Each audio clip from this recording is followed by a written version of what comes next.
Sometimes the deadline pushes you a little bit and makes you write faster, and then sometimes it just adds so much stress. And then if you're not, you don't see the end of the story as clearly as you should, then you end up writing something that's not as good as you hoped it would be. Yeah, yeah. And that whole, but you can go back and revise and rewrite. Yeah, but oh my God, come on. Yeah, when you have to cut out whole chapters at a time to revise, no, thank you. Yeah, absolutely. I'm terrible at revisions as it is, so if I know I'm writing something that's going to have to be completely reworked, a lot of times my brain will just stop, and I'm like, okay, why am I even doing this? Yeah. Have you ever had to take like an entire chapter and move it? Yes. I have, yeah. And you know what, and that can be really jarring for the whole freaking story. I'll tell you what. I had that with Pathosis and Deranged. I don't think you read either of those, Katie, because they had spiders in them. No, I read Pathosis. I didn't get to read Deranged yet. Okay. Well, those ones all I had kind of scripted them out with a scene chart. And so what I would do is I would move the chapters around where I thought that they would have the best flow in the story, and that was something I'll never do again. It was terrible. Oh, but yeah. So you like plot everything out? Are you a plotter? I am not a plotter, but so here's what I did is I didn't actually plot the whole thing. I just kind of like Katie writes to-do lists. And I had this idea of, 40 or so scenes that I knew would be cool to have in this book. So I just jotted the headline for the scene down, Karen goes here, or spiders attack this person. And so as I'm writing them, I'm writing them as they're written on this list. And then I just kind of jigsaw puzzle them together where I thought they were going to work the best. So it was strange. Yeah, it was strange. Jason, I sent you the to-do list after I talked to you yesterday. Did you get a chance to look at that? I actually just finished reading it about 20 minutes ago. I was at work all day, so I didn't have a whole lot of time to read it, and it was really long. Sorry. So it was like a chapter by chapter to-do list. It was. So I like the to-do list. I like where you went with it. I feel like there's some more little details that need to be addressed as far as specifics on how the amulet works and things like that. But I can see that the to-do list is just kind of a rough thing where you need your points and so that you can go back and hit them. But I think it's good, and I like where you go with the ending. Although, you know what? I don't like it in these younger adult books, and not saying young adult, because I know you said it's not young adult, but younger new adult books where in the end, even when the protagonist does it right, it's like people are still upset with him for it. Yeah, and but I have to have it that way because she's not supposed to reveal the secret. The whole first book is about the fact that she's now become the guardian of this magical talisman, and now she's using it in book 2. She's not guarding it. You get props for that. Like, don't give me shit. I saved the world, bitches.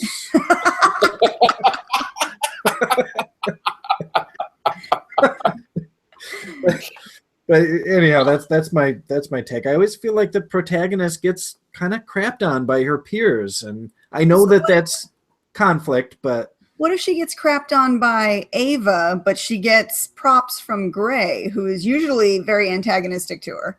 Well, see, I feel like that's a good thing, since earlier in the story you mentioned that you wanted Gray to show a little jealousy when someone else was hitting on her. Who was hitting on her? The vampire, Zach. The vampire. Okay, so I think that'd be good. Just kind of like a hey, you kicked ass there kind of thing.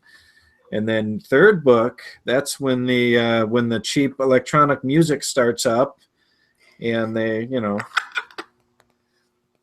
falling into sweet, sweet loving. And I wasn't going to do a romantic angle, but I had 2 different readers, both fangirl over one of the male characters, and it was a different male character with each reader that came to me.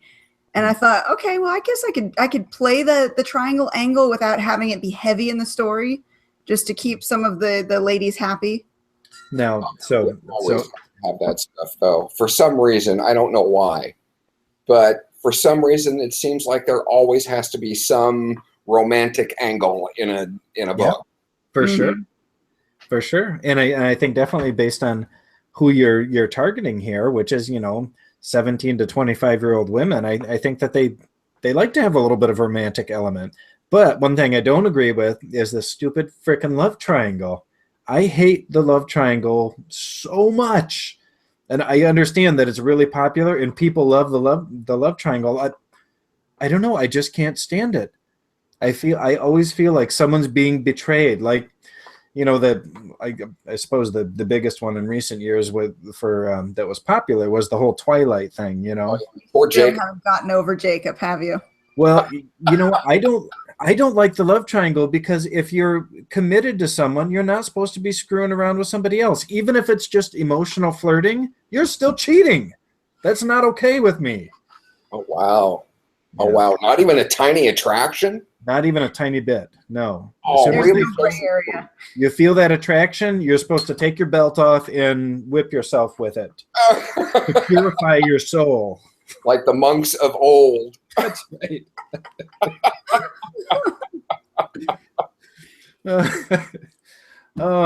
So Katie, I have to Yep. say, you look very nice tonight.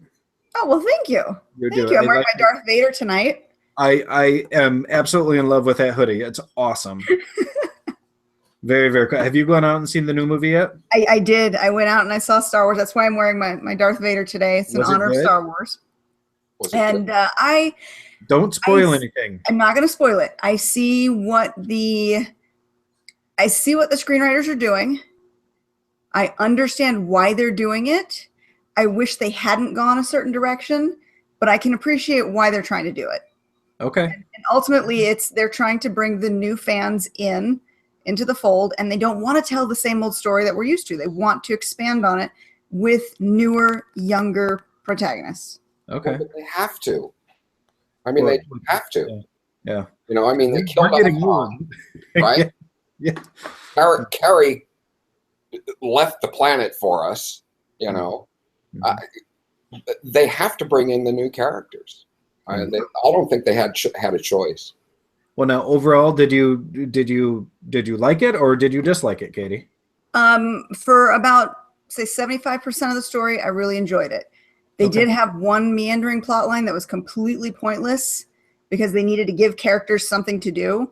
Okay. And I felt like that could have been cut and the story wouldn't have hurt at all for it. Okay. Yeah. Well, see, and I have completely avoided any kind of comments from anyone on it because I don't want spoilers and on stuff. But okay, interesting. And I do know that I've been seeing lots of smiley faces and lots of frowny faces when it comes to it. So Go in with no expectations. Go in to enjoy it and then make your determination after. Me personally, I would like to go see it again because the second time you watch something, you always catch more than you see in the first go. Yeah. Yep, for sure. Cool. Are you like a real film buff kind of person? Me, no. My husband is, though. Oh, so That was his major in college. He studied film. So every year over at the AMC in Town Square, they do the best picture show. And we spend 2 Saturdays before the Academy Awards watching all the nominated films. Wow. And then we come out of each one and we discuss it and whatnot. And then we watch the Academy Awards. And it's been real interesting for me because just like you were saying about you thought that there were pieces that could have been cut, that's how I've been judging which film I think should win Best Picture. Is there any wasted film? Are there any wasted frames in a film? And we do our own little competition, while we watch. Every year I've only been off on the awards by one. Oh, wow. And best film. See, so That's interesting. But that applies to the writing too. Is there stuff in the book? Is there stuff in the chapter that really doesn't need to be there? And that's something that actually I'd love to expand on that a little bit and do it on air, talking about how editing and how snipping out scenes that we may not need actually makes the story stronger. And you know, it's difficult to do because there's a lot of times where we write a story and we feel this information has to be given to the audience or the reader, and ultimately if it's not pushing the plot forward or it's not interesting, it's got to get cut, and you've got to find a better way to tell it. Yeah, I agree. This book that I've been working on, this novel I've been working on for going on 6 years now. Part 1, I have the protagonist working in a bar under an assumed name. And he's been there for a couple of years now, and he's established like this mother-son relationship with this woman that owns the bar. And I thought I had this scene in there that was just beautiful and perfect and so well written. And every critique group that I belonged to came back after that chapter and said, you have to cut this out. That sucks. That really stings. But That's painful. you know, as you go back through, you know, if you take that whole first part of the book and you read through the entire thing, you go, yeah, they were right. It had to go. It really didn't do anything for the story arc. And it's a bummer because it's always those passages that you really kind of put some real heart into and that you're proud of, and then you realize, oh crap, well, not necessary. And it's always, for some reason, it always seems to be the ones that when you sit down at the computer, it just flows. Yeah. It just flows right out. And then somebody comes along and kicks you in the ass.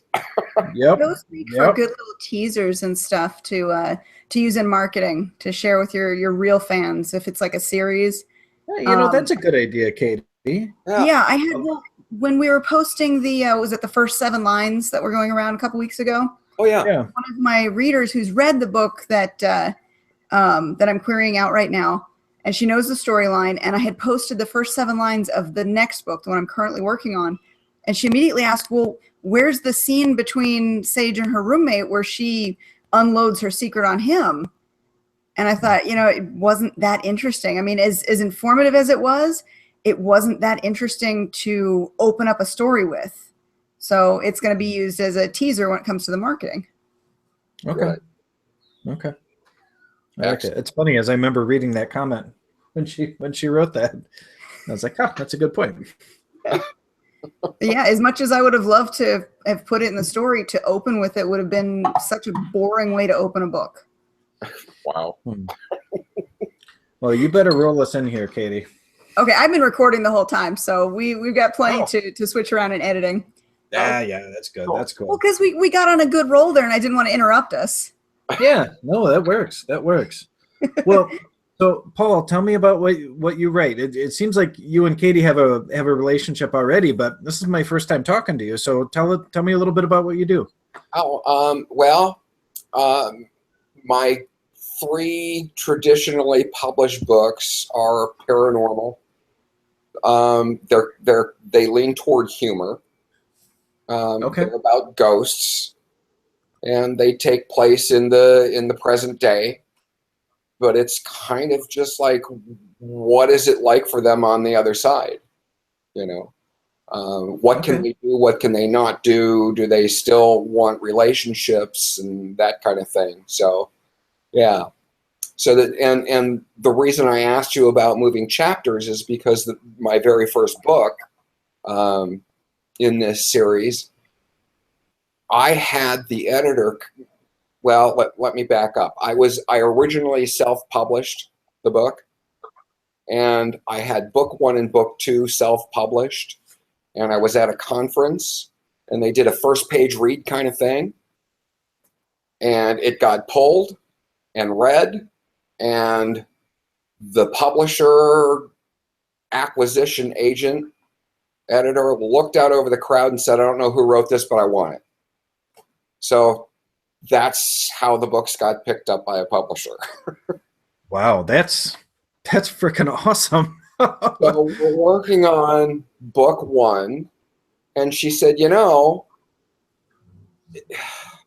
it really kind of starts out a little boring, you know? I really don't care about, you know, I care, but it doesn't grab me. Your chapter 2 really grabs me. So Okay. I had to move chapter 2 up and make it chapter 1 and then find a way to segue into it. And so the way the book opens up is that the protagonist, Marvin, has been in an argument with his wife, or not wife, his fiance. He runs out of the townhouse, steps into the street, and gets hit by a bus and dies. So that's how the book opens. well, that's definitely an opening that'll grab you, though. Well, I think so. And then he spends the rest of the book trying to kill her.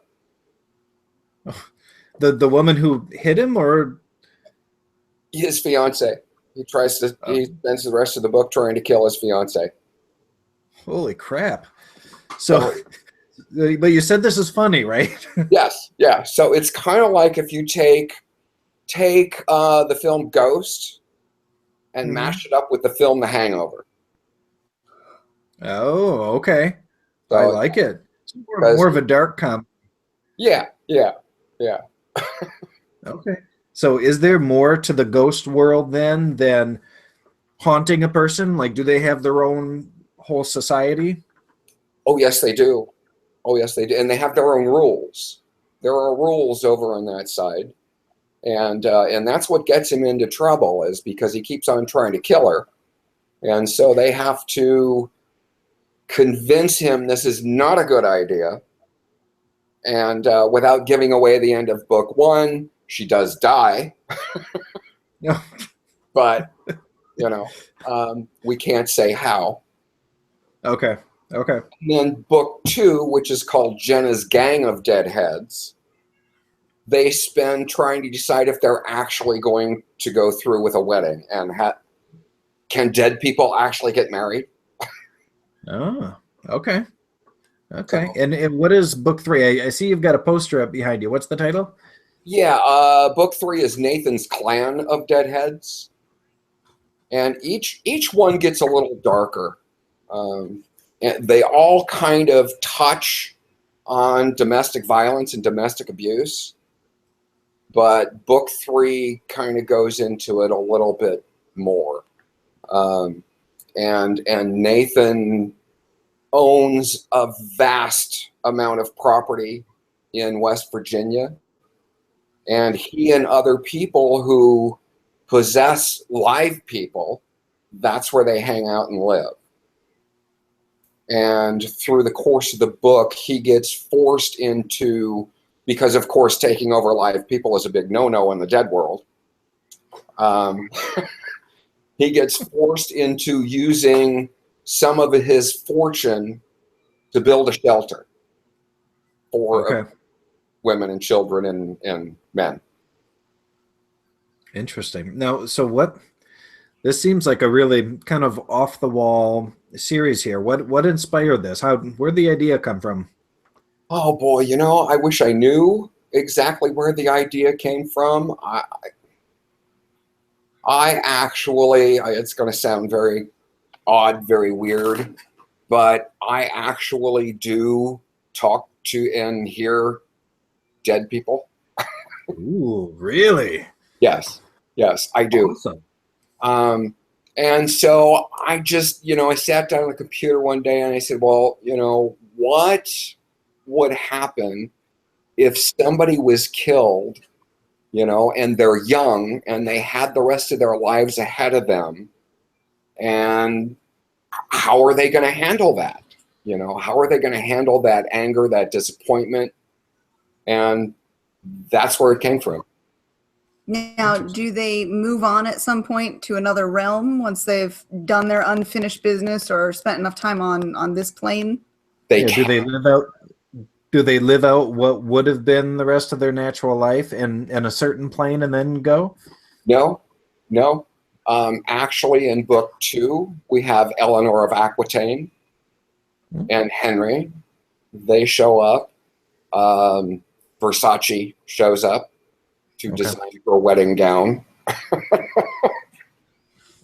So no, they can hang around for centuries, but as long as they have led a good life. If they've been awful, kind of like let's say a John Wayne Gacy or Hitler, you know, then there's a person, there are people that envelop them and never let them out, never free them. And it's a very dark, awful, god-awful place to be. Okay. And the opposite, of course, is available to the very young who, let's say they die of illness or they get killed by a freak accident or something, or the very old who say, no, they're just tired of being in the world and they're ready to go. So the guy that envelops the bad people, his name is Jason. The woman who takes the good people, her name is Teresa. And that's all voluntary. I mean, you go with her or not, you know. So that's kind of, I guess, shows a bit of the good and evil of the world. Okay. Now, is there a strong... Oh, shoot. I got an echo. No, not the echo. Sorry, guys. Can you still hear it? Yeah. Are we still echoing? No. I don't hear it. I don't hear it. Okay, cool. No. So I'm curious because it sounds like there's an ethical system in place here. Is it a religious based system? Are there sins and things like that, or is it mostly? Yeah, how is it set up? How are these determinations on if you were good or bad? How are they made? They're just basic rules. And one is you do not interfere with the living. You may not kill them. You may not hurt them. And that is like the biggest rule there is. Okay. And so then, of course, now when we get to book 3, that'll be out January 24th, we find out that possessing people is a big no-no. But there are exceptions. Exceptions can be made. And it's all controlled by the World Council of Keepers. Okay. So one of which is Jason and Teresa. Okay. And they're kind of the higher powers. Yeah. Okay. Yeah. Interesting. Well, I like it. It sounds really cool. Now you said that these are traditionally published. Is that correct? They are now, yes. Okay. Who's your publisher? It's Wild Rose Press. Wild Rose? Yeah. Okay. Are they a smaller press or are they a larger publisher? Or? They're rather a medium-sized press now. They are now, I think, that going in they are into their 11th year of publishing. Okay. And they focused the first 8 years, I think they focused on nothing but romance and erotica. Okay. And then for some reason, I don't know why, I guess they felt that they were making enough money that they could venture out to mainstream. And so they started picking up mainstream stuff, of which I guess they consider mine mainstream because it's not really romance. And it's not erotica. Well, it doesn't sound water porn.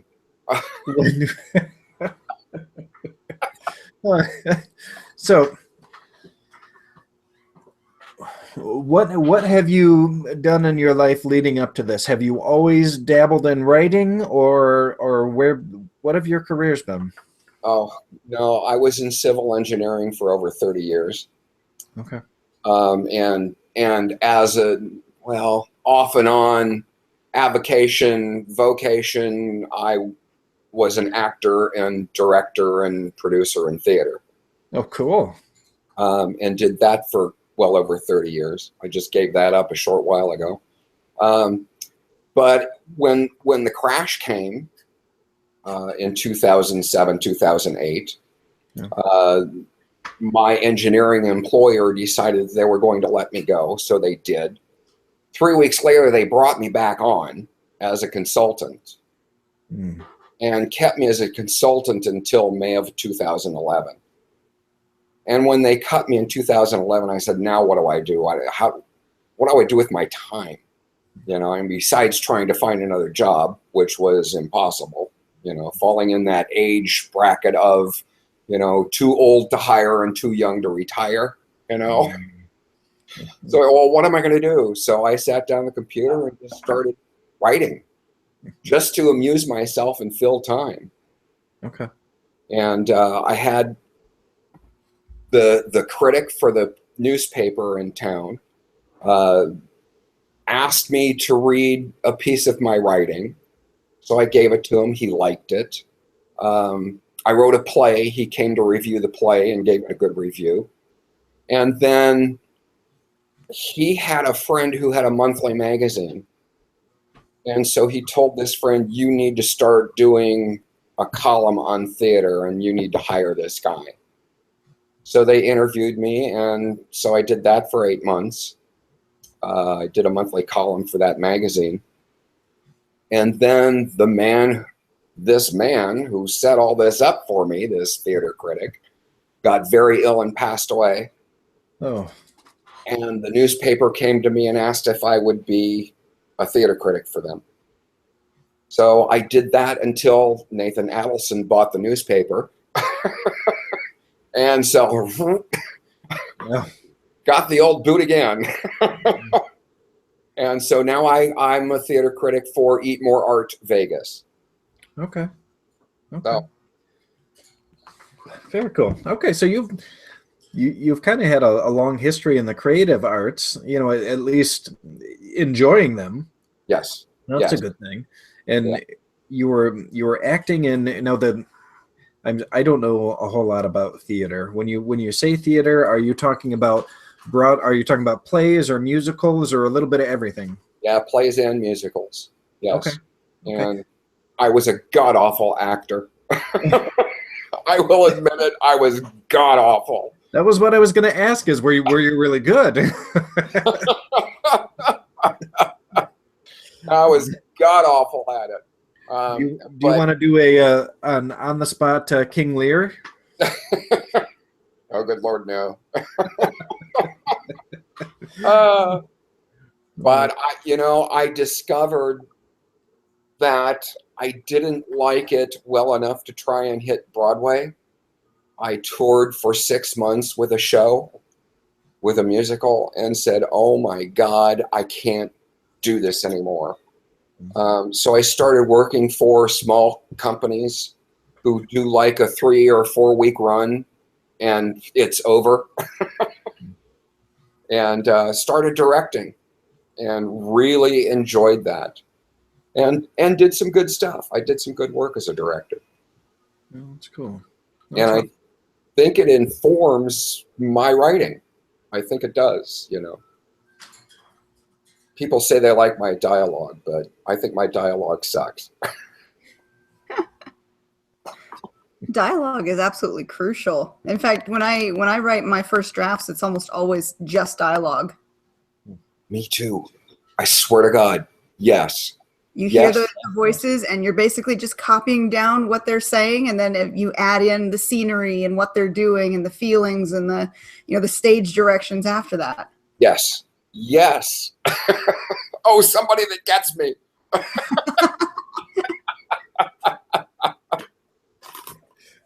You guys are too funny. See, Well, and what about you, Jason? How do you do it? yes, I don't see it that way at all. You know, when I see something, when things are flowing, you know, it's more like I'm kind of watching the movie in my head and trying to write down what I'm seeing in the movie. So it's everything, and I've got to try to capture it all right then, because then when I go back through to try to make a second pass, I never have as strong a connection to it again, and it's really frustrating because, you know, I hear people talk about being able to really embellish certain things and expand on certain things when they do their revision pass. And I'm like, man, revisions to me, I'm stripping stuff out, I'm cutting stuff out, and I never feel like I'm as connected as that first really exciting moment that I lived that scene. So I wish that's something I think I've got to learn, is how to get back in that moment, because I think it'll make me a lot stronger if I could do that. Well, it really takes all kinds. I mean, your way is not wrong. My way is not wrong. It's however you can actually get the scene written. Now, as far as the revisions go, I find for me that when I'm writing, I just dump everything on the page. When it comes to revisions, I really have to focus and say, give myself a goal of only working on one specific chapter per night so that I can really give that chapter 100% attention and really let myself take the time to see the scene. Wow. No, I can't do that. I can't do that. If I know a sentence sucks or a paragraph sucks, I have to stop and fix it right then and there. I can't dump it. But you know what helps me, Jason, in revisions? What's that? Is going back to the chapter before the one I want to work on, or think I work on. I go back and I read it. Get back in the zone. To get back into the zone, yeah. And it seems to help me with revisions. It doesn't help me get the first draft down, but well, it's funny. I'll go through those periods where, when you really get in the zone and you're writing really fast, and I'll go back and look, and it's all just one big long block paragraph that I know I'm going to have to really heavily revise, but it's when I'm trying to force myself to write, when I'm not really feeling it, that I'll go back and I'll fix every sentence. And it's like, what am I doing? I'm wasting time here when I need to get more words out. And just the other day, and I don't have much time to write anymore right now, but the other day I was writing and I had gotten almost 1,000 words done, and I'm looking back through it. I'm like, oh my God, this was all just poop. It was all terrible. I'm like, I can tell that I didn't want to be writing right then. I could tell my heart wasn't into it, because I'm like, it's not interesting enough. Yeah. So I don't know. Are you able to get up and walk away and come back a little while later, or do you just?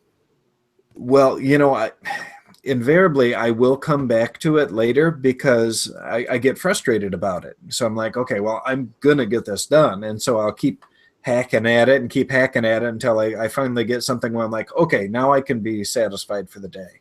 But yeah, so some weeks it's not a whole lot. It's been, the holiday season is super busy, and yeah, so my spare time is going. What's that? I said the problem too with trying to find time to write, Jason, I know you're extremely busy, and I can put all the excuses out there of why I haven't been writing as much as possible, but lately I haven't gotten any quiet time to hear myself think, so that makes it hard to write. Coming back and going over what you've written almost seems like I'll do it later. You make every excuse in the book just so that you can keep pushing forward. And every time you sit down, you're like, let me just get 1,000 words in. I'll look at this later. I don't care if it's crap. Let me just get 1,000 words in. Otherwise, I'll never get the story written. Yeah. Well, and Katie, you're a freaking workhorse. I know the kind of word counts you produce in the year, and mine pale in comparison. And I don't know. I look at authors like you who can really put their nose to the grindstone, and I'm envious, because I wish I had that kind of work ethic and really could discipline myself like you can. But I don't know. It's tough. Like you tend to take all the crazy in your life and then still be able to find time to focus. Whereas me, the crazy gets started and I'm just like, oh, I'm lost. What do I do? I'm useless. Yeah, but that's also looking at my crazy going into 2 or 3 in the morning before I'm going to bed, and then waking up at 6 a.m. again with the kids. So I'm constantly running on fumes. That's okay. So how long does it take to do it from start to finish? Katie, it's like 6 hours. What's that? It's like 6 hours for Katie. For a book? Yeah. I don't know. Lately, it's been really bad. I try and set myself a goal of 1,000 words a day, whether they're good words or not. 1,000 words a day, and I was averaging 1 book written, edited, and revised every 4 months. Wow. Oh my God, that puts my 2 years to shame. But lately, the last 2 books have taken me twice as long. I haven't been able to focus nearly as much as I wanted to. And when you compare me to, say, those right to market people that are just churning out books, I'm so envious of how fast they can put them out. They're putting out a new book almost every 60 days. Well, yeah, and you know what? Ronnie Verdi was on here, and he was talking about that, and I was like, "You've got to be shitting me! How in the hell do you write that many words in that amount of time? I mean, never mind if I quit my job today and ran away from my family and holed up in a hotel and tried to write an entire novel in 60 days, I still don't think I'd be able to. Because I've only got so much creativity at a time. I've got to space it out. Well, but then how do you work in getting it critiqued? How do you work in getting it edited? How do you work in beta readers? I mean, all that takes time. How do they manage to do it in 30 days? I don't think they're doing it. I think they're going with whatever's hot and slamming it up there, aren't they, Katie? Well, yes and no. They are slamming it out really quickly, and they usually have editors that work fast. They're not doing multi-level editing, though. What they're doing is they're using their initial readers as their beta readers, and when somebody says, hey, this needs fixed, they compile it all and fix it after the fact. Wow. So they're still pushing it out there really quickly, and they're getting it to where it's 80% perfect, I think is what their rule is. Yeah. And once they get it to 80%, they're like, yep, set it out there. We'll fix it as needed, and then move on to the next one. And because they're churning it out so fast, they're keeping the readers happy, because readers don't have patience. Yeah, that's true. It's just like Netflix ruined us with binge watching. We have no patience for series anymore. We want to watch it all in one go. Yep. I got a 1-star review on Marvin's World of Deadheads because at the end of the book, we put a teaser for book 2. And it took almost another 8 months to get book 2 published. And so this person came in and did this 1-star review of Marvin because she saw this teaser for book 2 and it still wasn't out yet. But look about 5 years ago, and that was the norm. I mean, I look at some of the Mercy Thompson books that I've read years ago that I loved, and they have the teaser for the next book, and it's a year or better before you get the next book, and that was okay then. Yeah. Oh my God, look how long it takes George Martin to get a book out. Oh, I know. Is he going to actually put one out in 2018? Oh, he claims, but well, he's been putting out all the side work. Yeah, I'm not holding my breath. We are. Although I can't really say anything. I'm still on book 2. It takes me forever to read his books. Yeah. We are an on-demand culture now. We want everything exactly at the moment it pops into our head, I think. And we do. Yeah. Oh, well, I don't that's know. the reason why with the next series that I'm writing, I said if I don't get any agent bites on book 1 that I'm querying, by the time I have written book 3, because I have it planned to be a trilogy, then I will just send it to my personal editor, and I will release them 1 month at a time. Boom, boom, boom. Wow. See, now maybe that's a good way to do it too. Get them all ready. Right. I mean, that way I've got the best of both worlds. I'm still attempting to reach the traditional marketplace, but if I'm not getting anything within, let's say 6 to 8 months, maybe it's time to just go ahead and do it myself. Yeah. Well, and I'm, Katie, that I'm re-releasing 3 books because they were picked up by that publisher, and they only want thrillers, and I'm on the hook with them for 5 books total. So what I've now begun thinking is that, so this coming September, we're going to release 1 book, and then roughly a month after the second book, and then roughly a month after the 3rd book. But right now I'm starting to write another one that I'm a little ways into, and I'd like to have it to where within a couple months of those first 3 releases that they can have another one to try to get out, so that if it's going well, see if that whole put them out right away and sell the series thing that actually works for me. Because I don't know, I'm a book a year. That's about as much as I can write, but it seems like that's just not cutting it. So I've got to up my game somehow. So I'm gonna see if that works this year. Hopefully it does, and that'll be good. Yeah. And that's the way it used to be for authors. You look at a lot of the traditional actually it still is for some of the traditional published authors. The one book a year is what they're contracted for. It's what the readers expect from them, and that's okay. But Yeah. from the indie marketplace, we've trained our readers, I guess, to expect the Netflix style system of putting books out quickly, having series done, not 1 year at a time, not even 6 months at a time, but every 90 days for some. Oh. Yeah, and there's no turning back, I don't think. I mean, we can't. That's not a trend that's ever going to stop, and especially if I watch the way my kids consume media and what they like, it's like, if it's not right there at their fingertip right then, it's out of their mind. It's done. Well, and that's not to put doom and gloom out there for any authors who are listening, that you have to write that fast.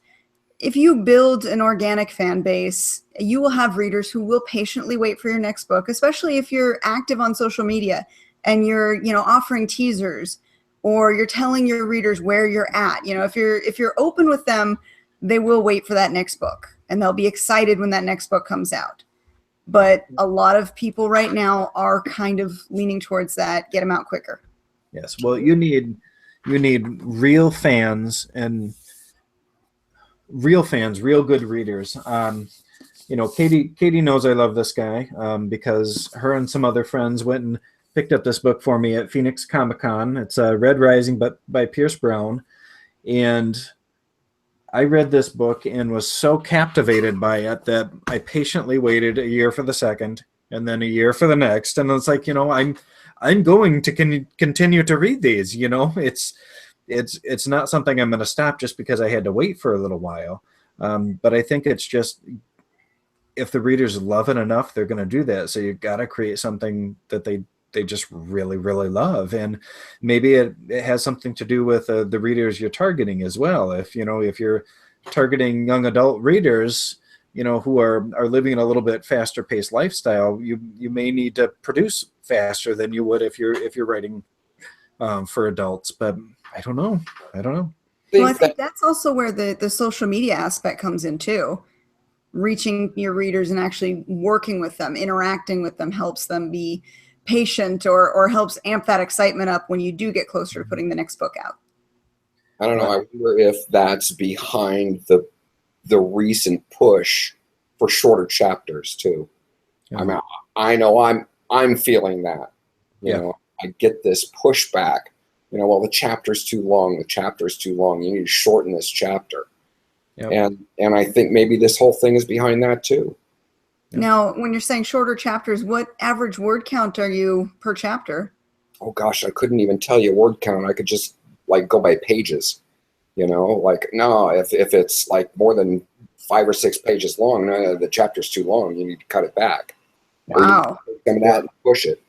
Yeah, I completely agree with that, Paul. And I've been, as part of my research for working with this new publisher, I'm reading a lot more mainstream fiction, and I've noticed that everything is super short chapters, just a couple of pages long. And I remember as a kid, reading fantasy books, it was always my, mom or dad would always say, okay, you can finish that chapter, then it's bedtime, because, you figure a chapter is going to be a good 10 to 20 pages. That's a reasonable amount of time for, kid to get to bed. But now it's like, okay, that chapter was 3.5 pages long. Now I'm on to another POV. Yeah. Have you picked up and looked at Stephen King's with his son, The Sleeping Beauties? I haven't. I picked it up and I finished it, but it's broken up into parts. The parts are broken up into chapters, and the chapters aren't that long, but the chapters are even broken down into parts. Interesting. Why That's are they compartmentalizing strange. So much? Oh my gosh. Isn't a chapter supposed to be, its own unique story goal? It's supposed to add to the overall arc, but it's supposed to be its own, mini story. Yeah. But open up the book, and one of his chapters might have 10 or 11 parts to it. Okay. And a part might be 2 pages long. It might be a single paragraph long. Well, here's my question for you. Aside from it being different, how did you feel the book read, being broken up into that many parts? Do you feel like it added anything or took anything away from it? Didn't take anything away from it. Okay. I think it helped keep characters straight. Okay. Well, see, that's interesting. If it's not impacting it in a negative way, and I have a lot of respect for Stephen King. He's one of my idols, fantastic author. So, I mean, maybe that's something to look at and take stock of. Is that part of the instant gratification thing? Congratulations, you made it to another chapter. See, I think so. That's what I'm thinking in the back of my mind anyway. Mm-hmm. I know I'm certainly trying to shorten all my chapters up with what I'm writing now. Instead of, just a little bit of a break and going into something else, it's boom, just new chapter. And so, yeah, but I think you're right. I think it is an instant gratification thing. That's weird. See, I have a minimum that I will do word count wise per chapter. Really? And I try not to let it fall below that word count, but I don't have a maximum. What's Really? your minimum? Hold on just a second. Hunter. Hush, baby. Sorry, my son is like right next to me. And he's watching TV, so I'm like, hush, don't go crazy. You have a son named Hunter? What's that? You have a son named Hunter? Yeah, my son's name's Hunter. Really? Hey, Hunter, shh. Are you messing with me right now, or is that like for real? No, that's my boy's name. What? Holy cow. Wow. I've known you a long time, and I've never known your son's name. You probably think my youngest daughter's name is Z, because that's what we call her. I thought it was Yoshi. No, that's the puppy.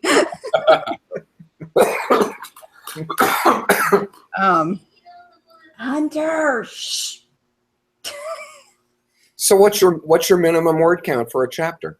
So I like to keep the word count at a minimum of 1,000 words per chapter, because I feel like that gives you enough to get a couple of pages in, Yeah. but it also gives you enough to tell that mini story that you're supposed to be telling. Now, as far as the maximum goes, I don't have a maximum. It's however long that chapter needs to be to tell that specific part of the story. See, and I agree with that. It needs to be as long as it needs to be. Yeah. And I think 1,000 words is a really good minimum, because that's also a reasonable amount of words to sit down and write at one time as well. So you can kind of get all of that out at once.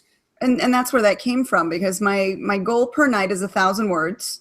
And usually when I sit down to write, I'll have a scene in mind and I want to just get that scene written. So if I get the scene written and I hit my 1,000 words, great, I've hit all my goals for the night. Wow. I've actually got chapters in my published books that are like 3/4 of a page. Now, artistically done, I've seen that work really well. I mean, Jason, you talk about the Twilight books, but I think it was the second one, where there's 4 or 5 different pages that are just the name of the month to show the passing of time and how desolate it was. And I thought artistically that's beautifully done. Yeah, I thought so too. I don't even remember that now. I remember hating the second book an incredible amount. And that was probably why. It's when Edward disappears. When Edward disappears on it. Oh my God. Well, and you know why? Because that second book was just all about love triangle. Yes. And it was too much emotion and not enough action for me. But anyhow. All right, so you've got 3 books published, and has the book 3 been published yet, or is that in the wings still? It will be released on January 24th. Oh, okay. That is right around the corner. Yeah. Okay. Yeah. So what are you doing as far as a release go? How do you set that up working with your publisher? Well, they will be sending it out to reviewers. I send it out to reviewers that I can find, that are willing to read it and publish something about it. Mm-hmm. I did a launch party for book 1 But life got in the way, and there was no way that I could do one for book 2. So I'll probably go back to doing a launch party. Now, when you do a launch party, are you doing online, or are you doing it at a location like a Barnes and Noble or the library? See, and I've done the book signings at Barnes and Noble, and you don't get very many sales out of that. So I think I'm going to kind of bag that. And the launch party that I did for book 1, I did here at my house, and I lured people in with food. Hey, that's how you get me there, right there. Give me a bunch of appetizers. Backyard barbecue and book sales. See? I like that. I'm going to use that.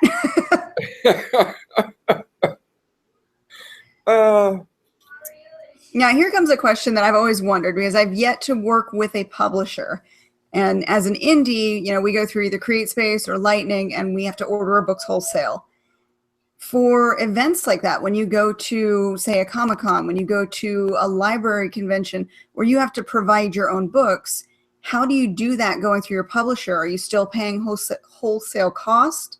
Yeah. Are they taking it out of royalties? How does that work? Well, with this publisher anyway, it's kind of interesting. They make you pay for the books. You have to buy the books.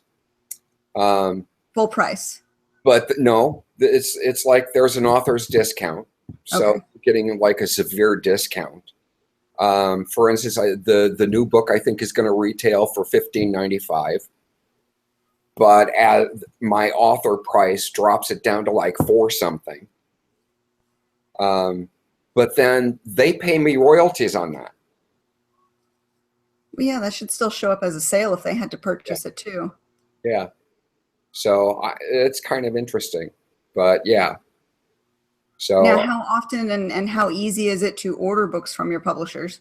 oh, it's a breeze. I mean, it really is a breeze. I get online, I go to the author page. I want this many, and usually within 7 or 8 days, I've got them. That's not bad at all. Yeah, not at all. Who do they use for printing? Do you know? I don't know the company they use for printing. I just know that in a newsletter they sent out to their authors like 2 weeks ago, they were bragging that their printer, the company they use to print their books, is only like 5 blocks from them. And she, the president of the organization, who by the way is going to be on faculty for the Writers Conference in 2018, goes over and actually inspects the printing company every 4 days. I don't know. Excellent. But, Now, you mentioned the Writers Conference. Is that the one that happens in April? Yeah. Okay. And I've been we meaning to go to that one. I miss it every year. Oh, well, I got to tell you what, I was the coordinator for the past 2 years and passed the torch for 2018. It's been moved from Sam's Town to the Tuscany, Okay. which is a whole lot better. The facility is better. People are really going to like it because when you go to the Tuscany, to get to the convention space, you go through the hotel lobby. And so there's like 0 smoking at all on that side of the property. So that's going to make a lot of people happy with just that alone. Mm-hmm. And it's closer to the Strip now. So I don't know if that's necessarily a benefit. And us locals, we know going to the Strip is yeah. I prefer off Strip whenever possible. Me too. But we've got what is it, the Downtown Festival? I always dread having to go downtown for the Vegas Valley Book Festival. Oh yeah. I don't like it at all. I mean, it's a great festival, don't get me wrong, but it's just that anything having to do with going towards touristy spots, Yeah. It's, you gotta find a place to park, and then you have to walk, and yeah. Fighting crowds, yeah, fighting traffic, and downtown's terrible because of all the one-way streets. Yeah, drudgery. Yeah. Especially if you're having to lug books behind you. Oh, I know. I actually lucked out this year that I did not get a booth. I was kind of happy that that worked out the way it did, because then I didn't really have to bring my whole setup. And when I set up for book signings, I set up. I mean, I've got, table stuff, I've got wire racks, I've got books and bookmarks and swag of all kinds. And I really, go the distance to make it look good, but that's a lot of stuff to cart around, especially when parking's an issue. Yeah. Set it all up, and then you got to break it all down and haul it all out. Exactly. I'm actually, the Paseo Verde Library here in Henderson contacted me recently and asked if I would do a talk on setting up and manning a book signing and how to have a successful signing, talking about things like what to bring, how to interact with people, what to prepare for. So I'm really excited. I'll be doing that in February over at that library. Oh, that's good. Yeah, nice. Although when you go to like Barnes and Noble for a signing, they don't give you very much room. No, but depending on the Barnes and Noble you go to out here, they can be really nice. I know the that big Nook sign right in front as you walk in. Yeah. The last time I went, they had my books straight up that sign so that you could see them bright and clear as you walked right in. Yeah. It looked good. The presentation was swell. Yeah, that's cool. That's very cool. And then you're kind of like right off to the side of the door, and unfortunately, they give you this tiny little table. You're like the Walmart greeter. Hi, would you like a bookmark?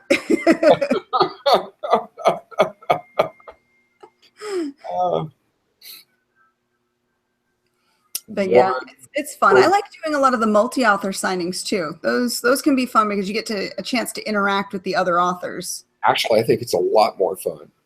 Yes.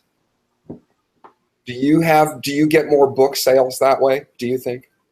No, I don't think I get more book sales, but a lot of this industry is the connections you make. Yeah. And, while you may not get a lot of sales, sometimes making a friend with another author opens up another opportunity to join in another signing, to join in an anthology. Yeah. So I find that those are really good networking wise. And, you do get your face out there. You get to talk to customers. You get to, hand out bookmarks and whatnot. Yeah. But it's really for the connections. Yeah. Speaking of doing stuff like that, have you signed up for Dime Grinds? I don't think so. Oh my gosh. I gotta hook you up for Dime Grinds. Okay, yeah, let me know. We do 3 authors the first Sunday of every month over at Joe Mack's Coffee House. And the woman who is signing up the authors, she's booked already through October. Wow. Yeah. And while book sales they aren't fabulous. I think when I did it, I think I sold 2 books. But yeah, it's the connections. It's getting your face and your name and your books in front of people who are not familiar at all. Now whether that translates into online sales, like somebody then going out to Amazon and buying the books, I don't know. A lot of times it's that personal connection. I know with Jason, I keep telling him he's got to make it out this way because we do a lot out here. There's a lot of festivals. There's a lot of conventions. There's a lot of opportunities to have some kind of a book signing or appearance. Yeah, absolutely. Yeah, I really like to do that. There's not a whole lot out here in Michigan as far as that goes. It's not a really, I don't know. It's not really I don't want to say it's not a creative place, but it's not some place people think of as, oh, I want to go to meet great artists. So, I'd really like to do that. I think that after I get these next couple books out and in print, that might be a cool thing to do, is to be able to come meet up with you guys out there and do some conventions and something like that. I think that'd be fun once I've got some cool new stuff to offer people. Very cool. So we don't have to lure you in with food, huh? Well, food would still be a good idea. Hey, that idea, backyard barbecue and book sale, you could definitely play with that. I'd be down. I'm so much more comfortable in a backyard kind of setting than I am in any kind of formal setting. I think that'd be a lot of fun. Yeah, that book launch was extremely successful for me. I think I sold around 50 books that night. Oh wow, that is very good. So yeah, it turned out really well. So it's like, so for book 3, yeah, we're going to go back to doing the book launch at the house.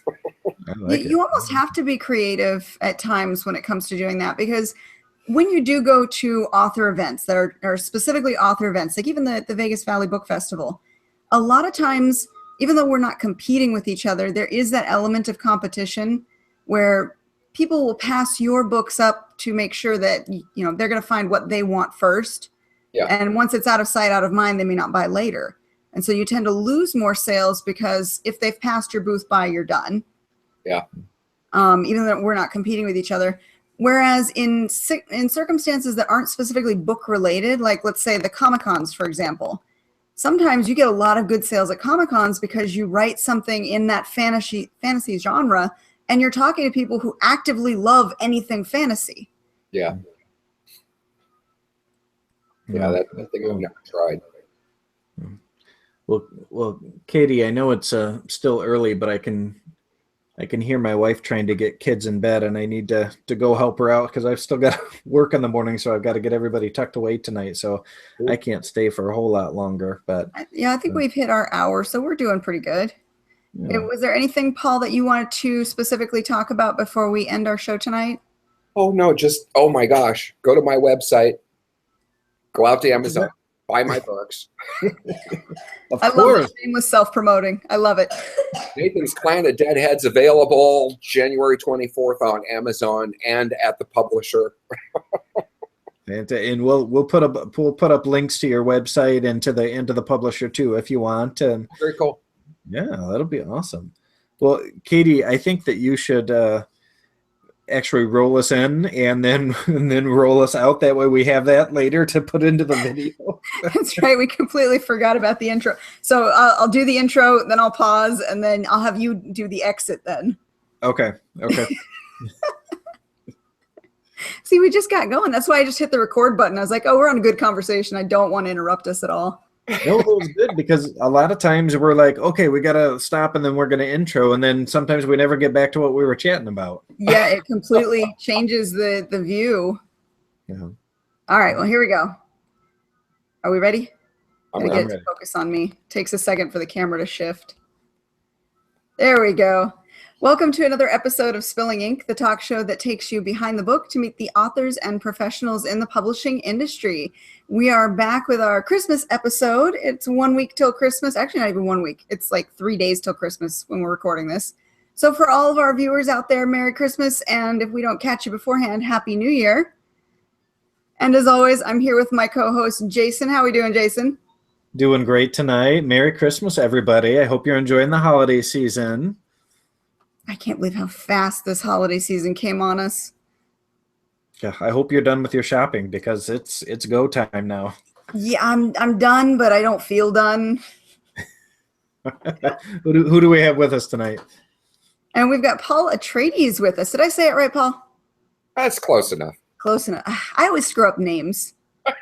I do. It's terrible. Feel free to screw mine up. Salad ass, right? That's right, salad ass. I gotta love it when the automated That system. pronunciation out of my head. Well, and then to that I say, if I ate more salad, I'd have less ass. So it works. I eat like one salad a month, and I don't see any difference. It just doesn't seem to make a difference for me. I have weekly little pre-packed salads I make, and yeah, it doesn't make a difference. Oh, all right. Well, I'm gonna roll us out, and then I've gotta hit the road, guys. All right.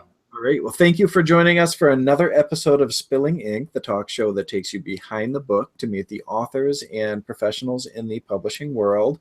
Thank you so much for joining us tonight, Paul. It was great to talk to you. Well, thank you very much. It was a lot of fun to do this.